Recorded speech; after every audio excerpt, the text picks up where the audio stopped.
Alors aujourd'hui, je voudrais parler des permis qu'il a fallu que je repasse pendant la maladie. Si, vous avez bien entendu, il a fallu que je repasse plusieurs permis. Hello à tous, moi c'est Jérôme, il y a 5 ans j'ai eu une maladie neurologique qui m'a rendu tétraplégique et sur cette chaîne je vous raconte comment je suis revenu de tout ça, mon parcours et ce que j'ai appris de tout ça.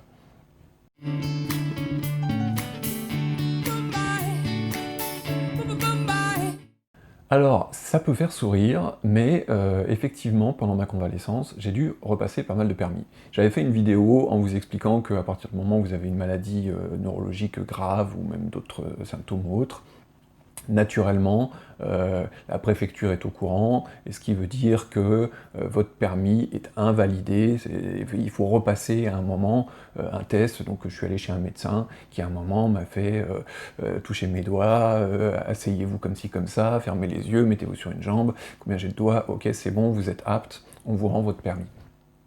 Mais ce qui est un peu plus cocasse, c'est qu'avant ça, j'en ai passé pas mal d'autres permis, et je vais vous raconter tout ce que j'ai dû passer. Alors le premier permis, ça a été le permis de boire. Parce que moi, à un moment, le larynx, il fonctionnait pas bien.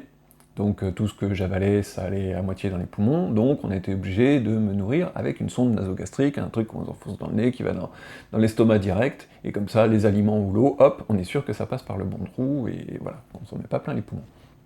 Sauf qu'à un moment où ça commençait à aller mieux, on s'est dit, bon, ce serait peut-être sympa quand même que je puisse essayer de reboire, même si on vous apprend qu'en fait, il faut boire comme ça, avec la tête penchée, pour éviter que ça fasse une fausse route, mais il fallait s'assurer que ça allait pas dans les poumons, donc avant de m'autoriser à boire, il a fallu que je passe mon permis. Et ça passe par de l'eau gélifiée. Moi, quand on m'a dit, tu vas faire le test de l'eau gélifiée, je me suis dit, c'est cool. J'ai tendance à être un petit peu gourmand, donc les bonbons, je citerai pas la marque, mais on voit les crocodiles, machin, etc. Moi, je me les bouffe par 3-4, voire le paquet qui passe. Donc quand on m'a dit eau gélifiée, je me suis dit, gélifiée, ça doit être comme les crocos, de l'eau, c'est que ça n'a pas trop de goût, ça va, ça va être cool. Bon, c'est un truc qui monte. C'est un truc, c'est pâteux, c'est dégueulasse, c'est franchement, t'as pas envie de bouffer de l'eau gélifiée toute ta vie, mais je suis passé par là, et comme ils ont vu que je m'étouffais pas, ça voulait dire que ça passait par le bon trou, donc j'ai eu le permis de boire. Après, il a fallu le permis de manger, parce que comme je pouvais boire, on s'est dit, bon ok, ça passe par le bon trou, oui mais on n'est pas sûr que quand même des morceaux, ça aille pas dans le... Donc on m'a dit, tu vas bouffer comme les bébés, donc de la bouillie, je mangeais du truc tout mixé. Alors les plateaux de l'hôpital, on va dire que c'est pas terrible, mais alors les plateaux mixés, je vous laisse imaginer, c'est quand même, voilà, c'est du gastronomique moins.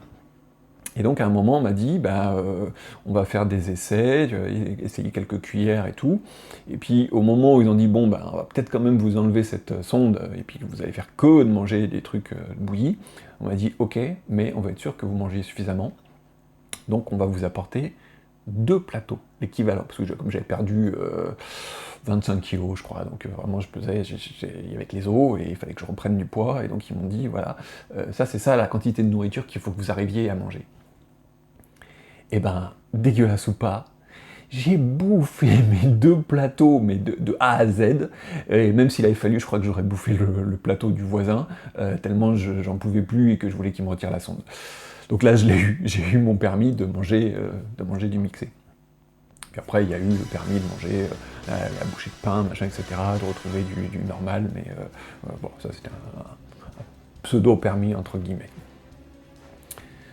Un autre permis un petit peu cocasse, c'est que quand vous ne pouvez pas faire les gestes du quotidien, vous avez forcément les aides-soignants qui vous lavent, machin, donc à un moment, déjà j'ai eu de la chance, on me lavait à la douche, c'est-à-dire qu'on m'asseyait sur le tabouret, mais fallait me savonner, machin, que moi j'étais juste en train de me tenir, jusqu'au moment où ils ont dit, bon peut-être qu'éventuellement vous pourriez vous laver tout seul. C'est-à-dire que t'as pas 3 mecs autour de toi quand t'es à poil en train de te savonner. Des mecs, hommes-femmes, voilà. Et là je dis, ouais, cool. Et donc c'est mon ergothérapeute, elle m'a dit, bon on va faire le permis. Il va y avoir un examen. Ah bon? Donc un matin, elle est venue, elle a mis son tablier, mais un tablier de boucher en plastique, là, le truc.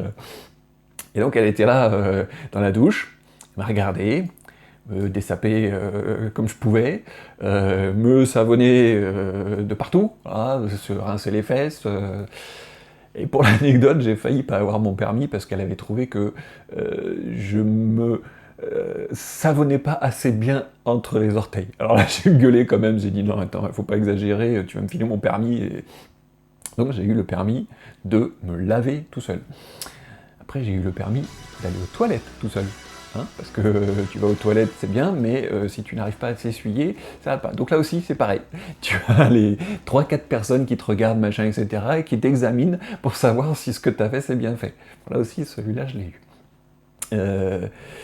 Encore un autre permis, le permis de s'habiller. Parce que quand tu es allongé, machin, tu as les bas de contention. Alors, quand tu as les mains qui sont comme ça, enfiler un polo, un t-shirt qui est assez large, machin, tu te tortilles sur le lit, mais tu y arrives. Mais enfiler des bas de contention, c'est un truc de ouf. Alors, là, l'ergo, elle m'avait trouvé une espèce de, comme une espèce de tube coupé en deux, où en fait, à la base, on enfile comme les chaussettes, mais avec les bas de contention, et puis on arrive à foutre le pied dedans, et puis on tire, et puis enfin voilà, y a des systèmes qui existent. Et donc là, pareil, ils étaient tous là à regarder pour voir si j'avais pas faire de plis sur mes bas de contention, si j'arrivais bien à mettre les deux, etc. Donc j'ai passé une demi-heure, et une fois que j'ai réussi à faire ça, on m'a dit c'est bon, tu as ton permis de t'habiller tout seul. Voilà, je crois que j'en ai peut-être passé d'autres des permis, je me rappelle même plus. Ceux-là, j'ai trouvé qu'ils étaient assez cocasses et je voulais partager avec vous ces grands moments de solitude que j'ai pu vivre, mais voilà, comme je dis dans une autre vidéo, faut être capable de rire de tout, donc eh ben, rayons de ça, rayons des permis. Voilà, et je vous dis à ciao.